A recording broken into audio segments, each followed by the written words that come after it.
Alright, so I know I'm going to want to plant some Herbaceous plants, blueberries, wintergreens, that sort of thing, in and around the area where this mix is being used. So I'm going to go ahead and add a little bit of inoculant for that there. But there are also going to be ectomycorrhizal plants in that space as well. So we're adding the wild root ectomycorrhizal fungi inoculant as well. So we should have both kinds of mycorrhizae. And this one, this wild root, actually contains arbuscular mycorrhizae as well. So fruits like strawberries, for example, will be supported by those mycorrhizae. So we're covering all our bases here with ericoid, ecto, and arbuscular mycorrhizal fungi inoculation, all at the same time.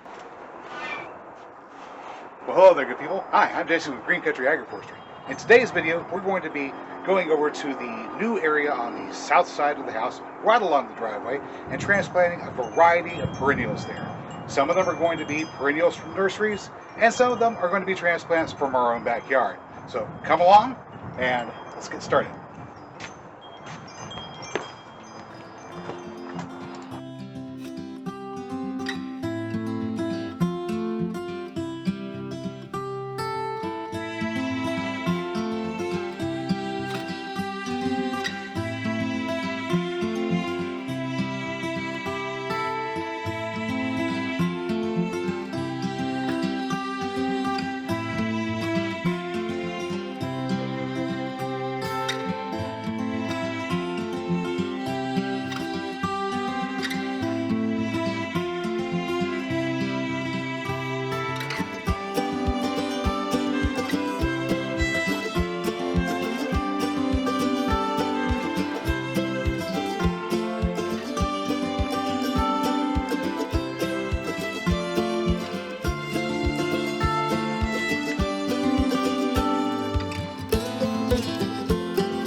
These guys are an heirloom ever-bearing strawberry that we're putting into the tray here. Oof, that's a maybe. That we might be able to get that one to take off and grow.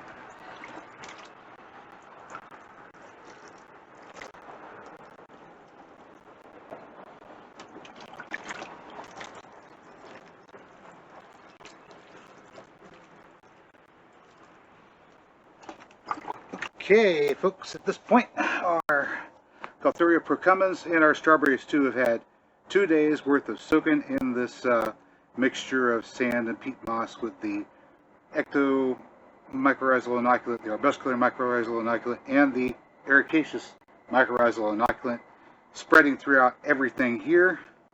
And that's great because we're about to put this little experiment to the test here. I'm going to measure off immediately halfway in between the hazelnut tree over there and the blueberry over here, and make a spot. Make a spot. Alright, start out with some compost over the surface right there. A little bit more compost. Here we go. Gaultheria procumbens, or creeping wintergreen, right there. All right, now we'll just bring our mulch in. We'll give this plant a good soak, and that will be ready to rock and roll.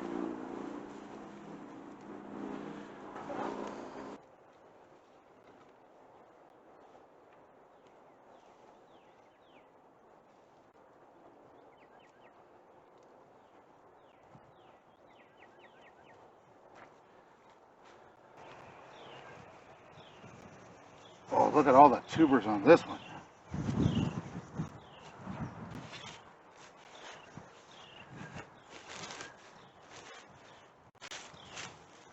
Now, if they're growing in the shade, you can grow daylilies and just get lots of these little tubers. But if you're growing them for flowers, they need sunshine.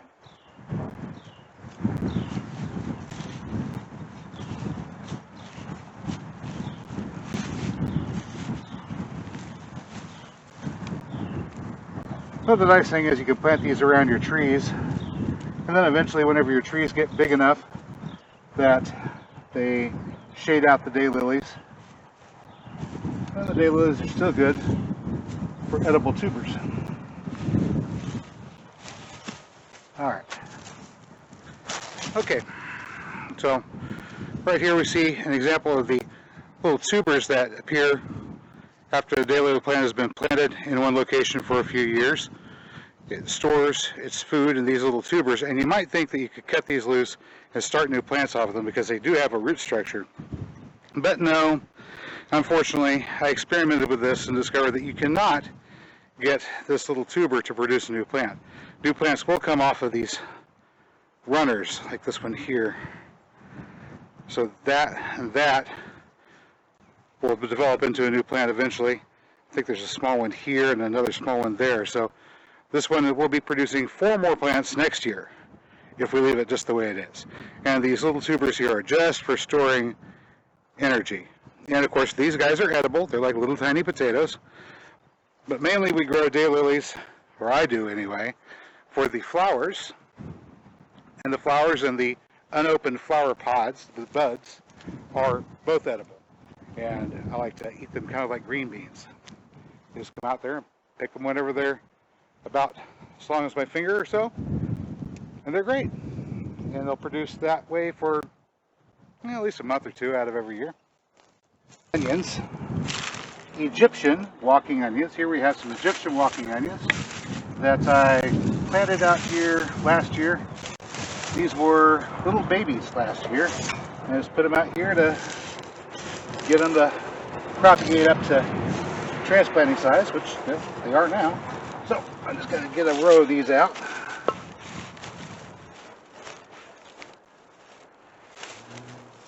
You know, when I first started growing these walking onions, I think I had got about 24 of them. And after a few years, I have enough that I'm almost ready to start selling them myself. I have so many. But 24 is plenty to get you started. You propagate them for a few years, then you'll have a lifetime supply of onions, and see how they divide really easy like that. These are perennial. They'll come back every year. Alright, and you can cut off the tops, eat that like a green onion. You can harvest the entire onion. Whenever they get older, the bulb is pretty thick down here at the bottom. It's not as big as a grocery store onion, but these guys are very potently flavored. Take a bite out of one, you have no doubt that you're eating an onion. So when it comes to needing a little onion flavor to season your food, these guys are great. And of course, since they're perennial, and you can plant them and, yeah, for the most part, forget about them. They're an excellent plant to have in your garden. Right. So we're out here in the front next to our hedgerow, and we're getting ready to get started. But I know I'm not going to start right this minute. So what I'm going to do is cover everything up with this gunny sack, just like that.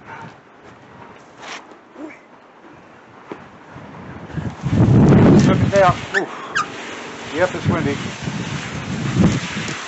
And give it a good soak.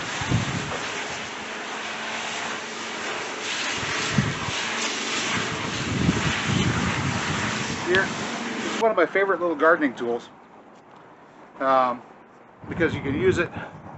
You can use it like a knife. Obviously, it's got a sharp edge. It's got a saw edge here, so if you need to cut through a thick root or a vine, or do a little bit of pruning, you can do that. I mean, look how easily it just cuts right through that vine.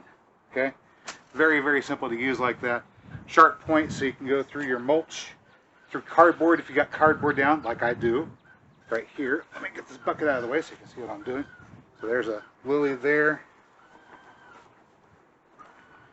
All right.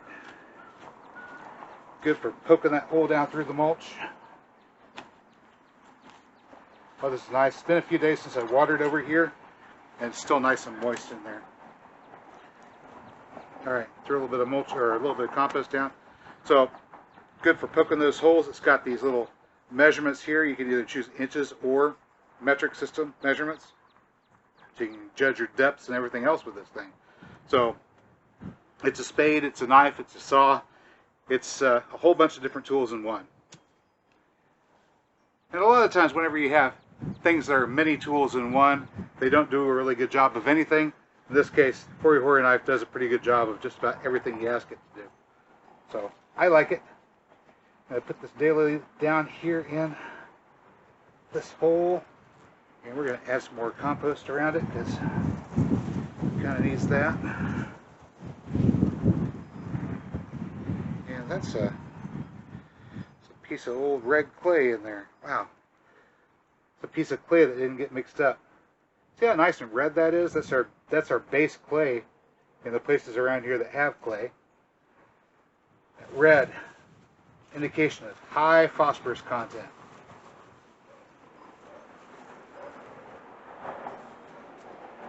A little stash of plants. I'm just going to double check these guys real quick and make sure we don't have any grasses or anything in here that we didn't want. Just the roots of the violet plant.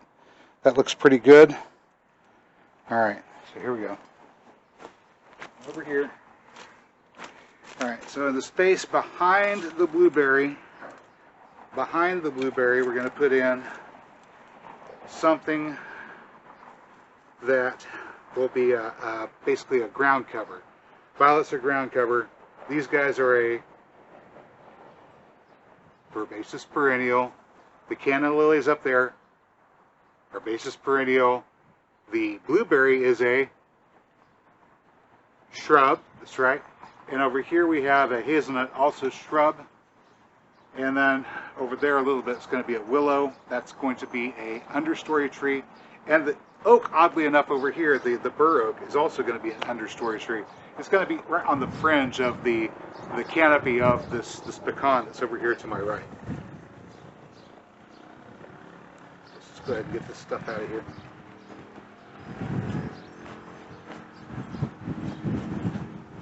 Now, I wouldn't mind having some different types of violets. I've seen some really, really pretty varieties. I mean, I'm fond of the good old-fashioned English violet. I've seen some blue and white ones they look like stone-washed denim. You can imagine, really pretty. I got from a nursery a couple of years ago, but I didn't really have my sheep mulching going on well at that point, and they just got overwhelmed. All right, this compost I've had sitting out underneath a sweet gum tree, and it's got babies started in it. All right, so here's our violet, looking good, nice feather roots. Everything looks to be pretty healthy, and it's been soaking under that.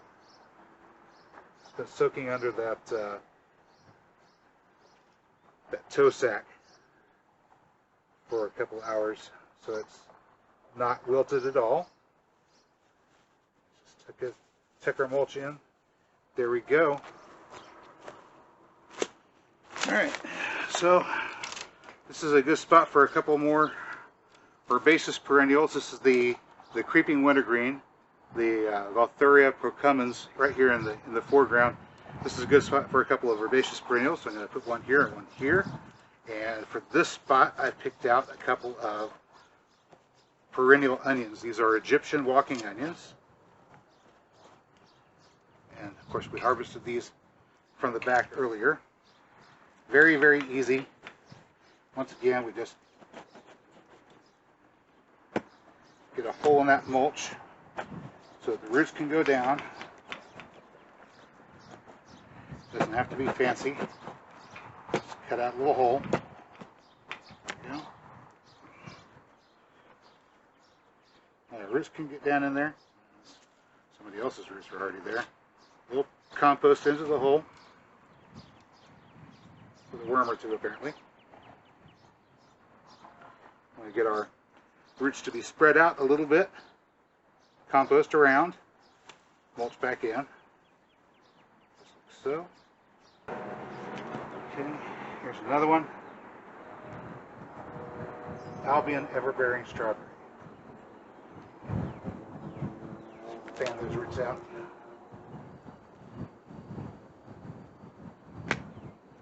Extra compost. Top. So we're growing in compost, not in mulch. Very important whenever you're doing this, remember, you want your plants to grow into the compost. You want them to grow into compost, you want them to get their roots down into the soil underneath. Don't put roots into mulch. You're covering with mulch, but you're planting into compost or planting into soil.